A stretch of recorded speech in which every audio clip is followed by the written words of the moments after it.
বলছে আহলে হাদিসেরা মসজিদে মহিলাদেরকে নিয়ে যায় ভোগ করার জন্য। বাংলাদেশে একটা মরিচের দাম হয় 60 টাকা 5 টাকা একটা মরিচের দাম। সে জায়গায় আপনার নেতা কোটি কোটি টাকা চুরি করে টাকা পাচার করছে। প্রায় হারামখোর সমাজে এখন নেতা এ তো এক দুর্নীতিবাজ, এ তো দুর্নীতিবাজ, টেন্ডারবাজি আছে, সন্ত্রাসবাদী আছে, সন্ত্রাসবাদ আছে। আর সবচেয়ে বড় সন্ত্রাস কারা জানেন? আপনি তো মনে করেন অস্ত্র নিয়ে যারা টেন্ডারবাজি করে এরা সন্ত্রাস, এরা সন্ত্রাস।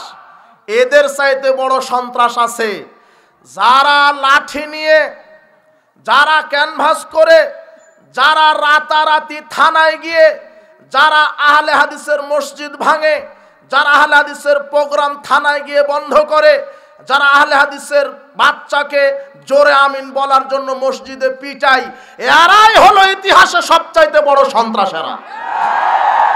এরা হলো সবচাইতে বড় সন্ত্রাস। এই কাঠমোল্লা বেদাতি এত হারামখুর, এই হারামখুর জাতে মাতাল তালে ঠিক এ ফতোয়া মারা দিছে ওহাবিদের পিছনে সালাত হবে না। ওহাবি কারা? যারা 12 তাকবীরীদের সালাত আদায় করে, যারা জোরে আমিন বলে, যারা রাফালিয়া দিন করে, যারা পায়ের সাথে পা মিলাই, এরা হলো ওহাবি। এদের পিছনে সালাত আদায় করা যাবে না। কিন্তু বেটা ও হজ করতে গিয়ে কাবা ঘরে ঠিকই ওহাবিদের ইমামের পিছনে সালাত আদায় করে আসে। কত কাঠমোল্লা, ওর ফতোয়াতে ওর হজি বাতিল। কথা বুঝেননি? ও ভাবেইনি কোনোদিন যে ফতোয়া টিকবে কিনা। আবার এক কাঠমোল্লা বলছে আমি কষ্ট পেয়েছি, এই বেদাতিকে আল্লাহ হেদায়েত দান করুন।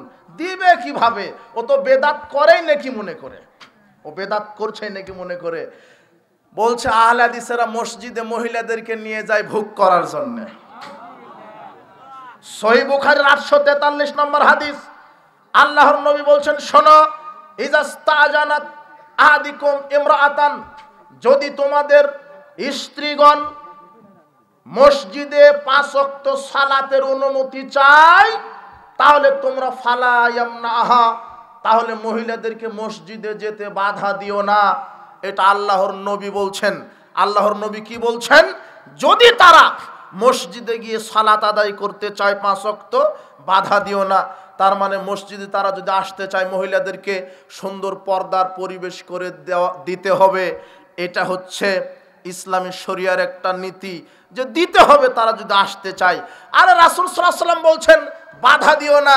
সেই জায়গাতে এই বেদাতি কত হারামখুরের হারামখুর এ বলছে আহলে হাদিস মসজিদে মহিলাদেরকে ধর্ষণের জন্য নিয়ে যায়। কিন্তু আশ্চর্য কথা, 2024 সাল এমন একটা সাল যে প্রত্যেককে আল্লাহ তার পাওনাটা বুঝিয়ে দিচ্ছে। প্রত্যেককে বুঝিয়ে দিচ্ছে। জালেমকে তার পাওনা বুঝিয়ে দিয়েছে। যেই বেদাতিরা বলল আহলে হাদিসেরা মসজিদে মহিলাদেরকে ধর্ষণ করার জন্য নিয়ে যায়, এই বেদাতিরা বউকে হালাল করার জন্য মসজিদে হিল্লার নামে নারীকে ধর্ষণ করে। আশ্চর্য কথা, বউকে হালাল করছে মসজিদে, 2 ঘন্টার চুক্তিতে বিবাহ করেছে, বউকে হালাল করে দিচ্ছে। তার মানে কি প্রমাণ হলো? মসজিদে নারীকে ধর্ষণ করার জন্য কারা নিয়ে যায়? বেদাতিরা। হিল্লা বিবাহ একটা জঘন্য প্রথা। আরে এক বৈঠকে স্ত্রীকে 1000 তালাক দিলে 1 তালাক গণ্য হবে। আল্লাহ বলছেন তালাকু মাররাতান, তালাক হচ্ছে 2 বার, 3য় বার যদি দেয় হারাম হবে। তালাক কিভাবে? ইসলামী তালাক পবিত্র অবস্থায় 1 মাসে 1 তালাক, 2য় মাসে 2 তালাক, 3য় মাসে 3য় তালাক যদি হয়ে যায় ওই স্ত্রী তার জন্য হারাম। কিন্তু এক বৈঠকে 100 তালাক দিলেও 1 তালাকই হবে। কিন্তু বেদাতিরা ফতোয়া মেরে দিছে না, এক বৈঠকে 3 তালাক দিলে বউ হারাম হয়ে যাবে। একে হালাল করার পদ্ধতি কি? পাঠার সাথে বিবাহ দিতে হবে। আরে আল্লাহর নবী বলছেন আলা উখবিরুকুম বিত্তাইসিল মুস্তার, আমি কি তোমাদেরকে ভাড়া করা ষাঁড়ের কথা বলে দিব না? ভাড়াটা ষাঁড় চেনো?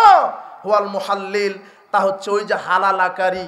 লানাল্লাহ আল মুহাল্লিল ওয়াল মুহাল্লাল লাহু, আল্লাহর নবী বলছেন যারা হিল্লা বিবাহ করে, যে হালালা করে, যার জন্য করে, সবার উপরে আল্লাহর লানত। কি কার লানত? আশ্চর্য কথা, স্ত্রীকে এক বৈঠকে 100 তালাক দিয়েছেন না, 1 মাসের জন্য হারাম। দ্বিতীয় মাসে আপনি ফেরত নিতে পারেন। তৃতীয় মাসে আর এক তালাক দিয়েছেন, দ্বিতীয় মাসে তৃতীয় মাসে আর একটা ফেরত নিতে পারেন। কিন্তু তৃতীয় মাসে যদি তৃতীয় তালাক দেন তখন হারাম হয়ে যাবে। কে বুঝবে ইসলাম? আশ্চর্য কথা, কে বুঝবে ইসলাম? আকীদা মানহাজ বুঝে না, শুধু কোরআন হাদিসের যেটা ভুল ব্যাখ্যা করে জাতিকে পথভ্রষ্ট করে দিচ্ছে। বলছিলাম যে আকীদা মানহাজ যতদিন আপনি না বুঝবেন, শয়তান কোরআন হাদিস থেকেই বক্তব্য দিয়ে আপনাকে পথভ্রষ্ট করে দিবে। সমাজে কত যে ভুয়া জাল আমল, জাল হাদিস চালু আছে। আশ্চর্য কথা, যে কোনো আমল করতে 5টা নীতি দেখবেন। কয়টা নীতি? 5টা নীতি। এক, স্থান দেখবেন। আপনি যদি বলেন আমি হজ করতে যাব, টঙ্গীর মাঠে গেলে হজ হবে না। হজ করতে গেলে কোথায় যেতে হবে? মক্কায় কাবা ঘর, মিনায়, মুজদালিফায়, আরাফার মাঠে যেতে হবে। আর আপনার হুজুর বলছে না মক্কাতে কেন, টঙ্গীতে গেলেও হজ। টঙ্গীতে নয়, শুধু কাবা ঘর তওয়াফ করে আসলেও হজ হবে না, 1 সেকেন্ডের জন্য হলো আরাফার মাঠে যেতে হবে, না হলে হজ হবে না। কথা বুঝেননি? টঙ্গীর মাঠ তো বহু দূরের কথা। তাহলে স্থান দেখবেন, কোন আমল করতে গেলে স্থান, হজের জায়গা আরাফার মাঠ মক্কা। এরপরে দেখবেন পরিমাণ, রাসূল সাল্লাল্লাহু আলাইহি ওয়াসাল্লাম যেই পরিমাণ আমল করেছেন ওই পরিমাণ আমল করতে হবে। এরপরে দেখবেন কারণ দেখবেন কি কারণে আমল করেছেন, কারণ দেখতে হবে। আর একটা কথা আপনাকে বলে যাই, দলিল থাকার পরেও আমল করা বেদাত হবে যদি মানহাজ ঠিক না থাকে। এই কথাটা নতুন হলো আপনার। দলিল থাকার পরেও, কে বলেছে সম্মিলিত মোনাজাতের দলিল নাই? আছে, সম্মিলিত মোনাজাতের দলিল আছে, 2 আজানের দলিলও আছে। কিন্তু দলিল থাকলে আমল করা যাবে না, মানহাজ দেখতে হবে। কি দেখতে হবে? মানহাজ মানে পদ্ধতি। মানহাজ মানে কি? পদ্ধতি। সম্মিলিত মোনাজাতের দলিল নাই, সালাতুল ইস্তিসকায় সবাই মিলে মোনাজাত করে না? করে। এই যে পানি প্রার্থনার, কুনুতে নাজেলার সময় সবাই মিলে মোনাজাত করা হয় না? করে।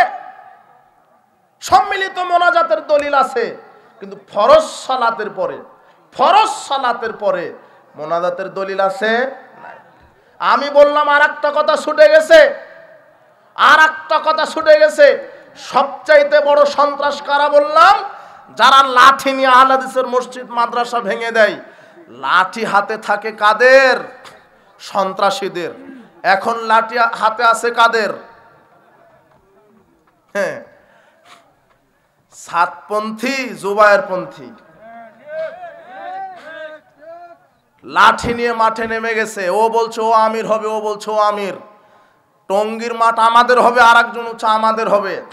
গত রাত্রে কে বা কারা, মিডিয়া তার প্রমাণ, ইতিহাস তার প্রমাণ, আমি কারো নাম নিব না, লাঠি নিয়ে পাথর নিয়ে মানুষকে হত্যা করলো সবাই দাড়ি টুপিওয়ালা।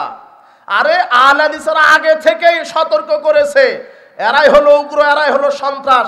যারা মসজিদ ভেঙে দিতে পারে তারা তো মানুষকে মারতে পারে, এটা তো স্বাভাবিক ব্যাপার। ইসলামের নামে লাঠি হাতে নিয়ে মানুষকে মারছে রাতারাতি। গত রাত্রের ঘটনা, 7 জনকে মেরেছে। যে মেরেছে সে তারও মুখে দাড়ি টুপি, যাকে মেরেছে তারও মুখে দাড়ি টুপি। রাসূল বলছেন এমন একটা সময় আসবে, হত্যাকারী জানবে না কেন হত্যা করলাম, নিহত ব্যক্তি জানবে না কেন নিহত হলাম, উভয় জাহান্নামে যাবে। আশ্চর্য কথা। বলছিলাম যে আল্লাহ সুবহানাহু ওয়া তাআলা চাদর মাঠে কালেকশন, যান চাদর দেন। বলছিলাম চাদর মাঠে গেলে আপনারা করবেন।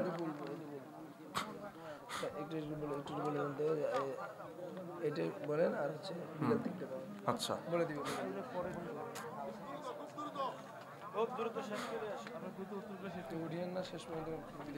জি, এই মেহমান আসছে, আপনারা কেউ উঠবেন না। আমি অন্যদিকে যাওয়ার কারণে মানাসটা আমি বোঝাতে পারলাম না আপনাকে।